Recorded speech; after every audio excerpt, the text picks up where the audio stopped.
Assalamualaikum warahmatullahi wabarakatuh. Kami dari kelompok 3 akan mempresentasikan tentang peranan dan fungsi kurikulum. Di sini saya Tika Lailatul Nisa dan ada teman saya Yanis Andini. Saya Yanis Andini. Di sini saya akan menjelaskan sedikit tentang fungsi kurikulum menurut Hamalik. Fungsi yang pertama yakni fungsi penyesuaian.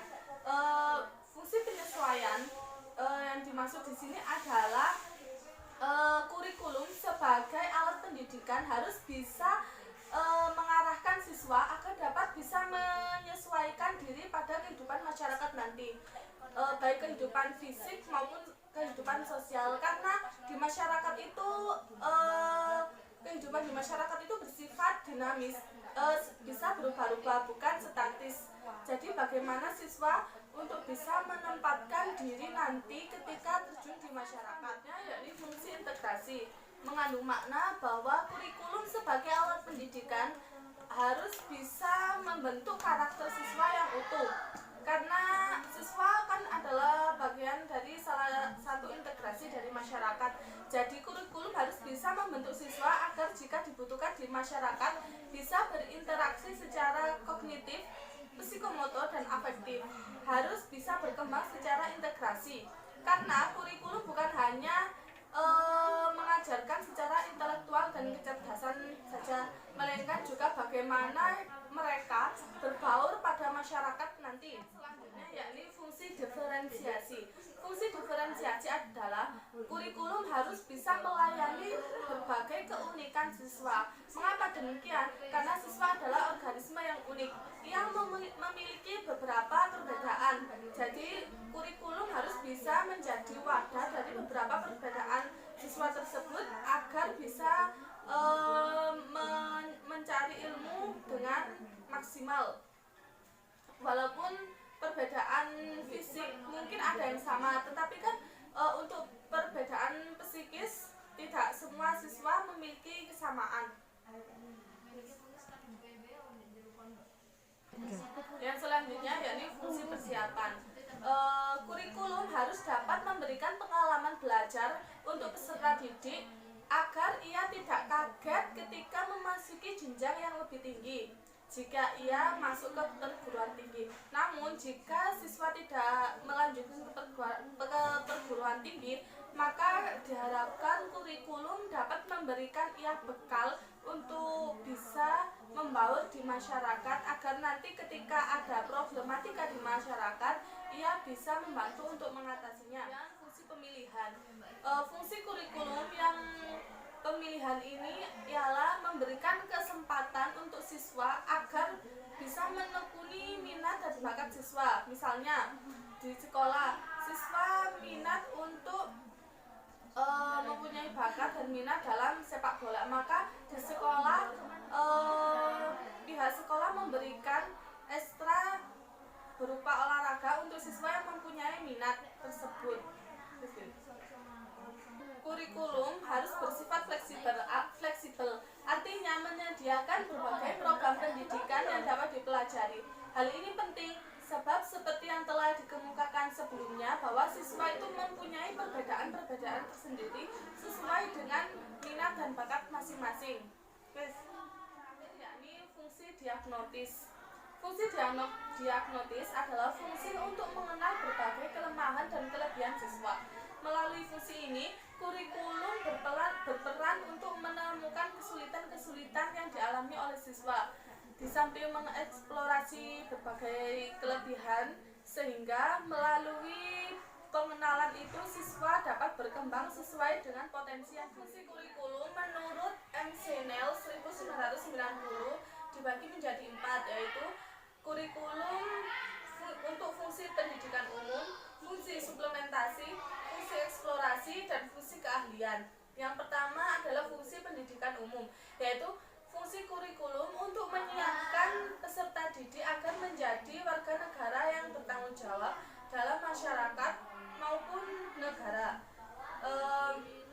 Kurikulum harus memberikan pengalaman belajar pada setiap peserta didik agar mampu menginternalisasi nilai-nilai dalam kehidupan. Setiap memahami hak dan kewajiban sebagai anggota masyarakat dan makhluk sosial, peserta didik harus mempunyai bekal pengetahuan agar ia tidak kaget dengan kehidupan di masyarakat nanti. Selanjutnya yakni fungsi suplementasi.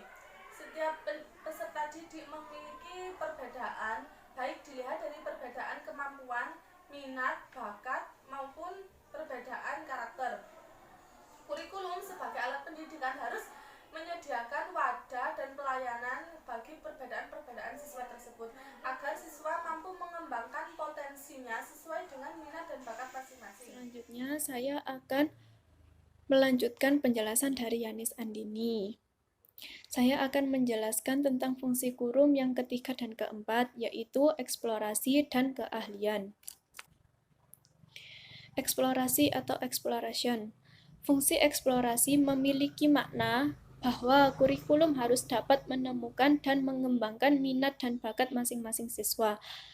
Melalui fungsi ini, siswa diharapkan dapat belajar sesuai dengan minat dan bakatnya, sehingga memungkinkan mereka akan belajar tanpa adanya paksaan.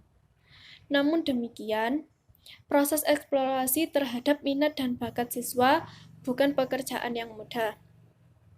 Ada kalanya terjadi pemaksaan dari pihak luar, misalnya dari orang tua, yang sebenarnya anak tidak memiliki bakat dan minat terhadap bidang tertentu, mereka dipaksa untuk memilihnya, hanya karena alasan-alasan tertentu yang sebenarnya tidak rasional.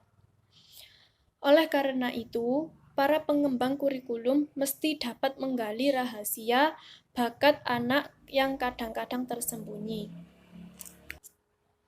Yang keempat, keahlian atau specialization. Kurikulum berfungsi untuk mengembangkan kemampuan anak sesuai dengan keahlian yang didasarkan atas minat dan bakat siswa. Dengan demikian, kurikulum harus memberikan pilihan berbagai bidang keahlian, misalnya perdagangan, pertanian, industri, atau disiplin akademik. Bidang-bidang semacam itu yang diberikan sebagai pilihan yang pada akhirnya setiap peserta didik memiliki keterampilan-keterampilan sesuai dengan bidang spesialisnya. Memperhatikan fungsi-fungsi di atas, maka jelas kurikulum berfungsi untuk setiap orang atau lembaga yang berhubungan baik langsung maupun tidak langsung dengan penyelenggaraan pendidikan. Bagi guru, kurikulum berfungsi sebagai pedoman dalam pelaksanaan proses pembelajaran. Bagi kepala sekolah, kurikulum berfungsi untuk menyusun perencanaan dan program sekolah. Bagi pengawas, kurikulum akan berfungsi sebagai panduan dalam melaksanakan supervisi. Pendidikan adalah usaha bersama. Tidak mungkin tujuan pendidikan akan berhasil secara optimal manakala semuanya dibebankan kepada guru atau sekolah. Dalam kaitan inilah, orang tua perlu memahami tujuan serta proses pembelajaran yang dilaksanakan oleh sekolah.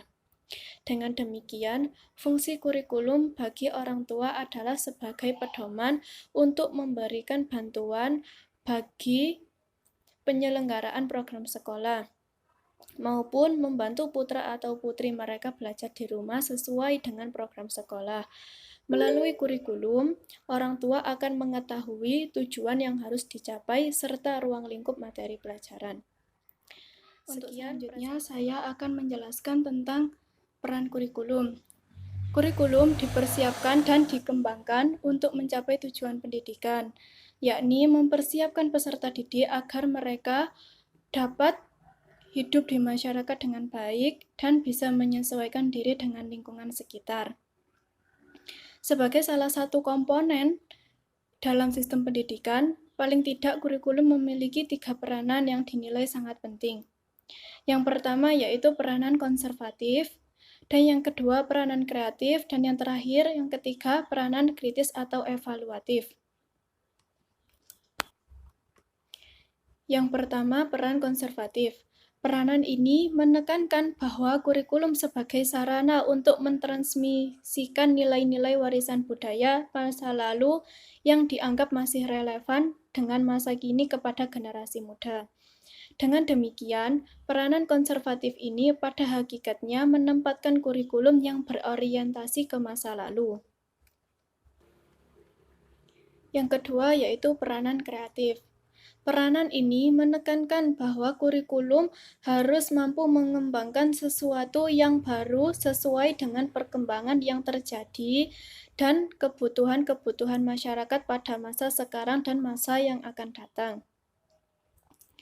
Kurikulum harus mengandung hal-hal yang dapat membantu setiap siswa mengembangkan semua potensi yang ada pada dirinya untuk memperoleh pengetahuan-pengetahuan, kemampuan-kemampuan baru, serta cara berpikir baru yang dibutuhkan dalam kehidupannya. Dalam peran kreatifnya, kurikulum harus mengandung hal-hal baru, sehingga dapat membantu siswa untuk dapat mengembangkan setiap potensi yang dimilikinya agar dapat berperan aktif dalam kehidupan sosial masyarakat yang senantiasa bergerak maju secara dinamis. Dan fungsi peranan yang ketiga atau yang terakhir yaitu peranan kritis dan evaluatif.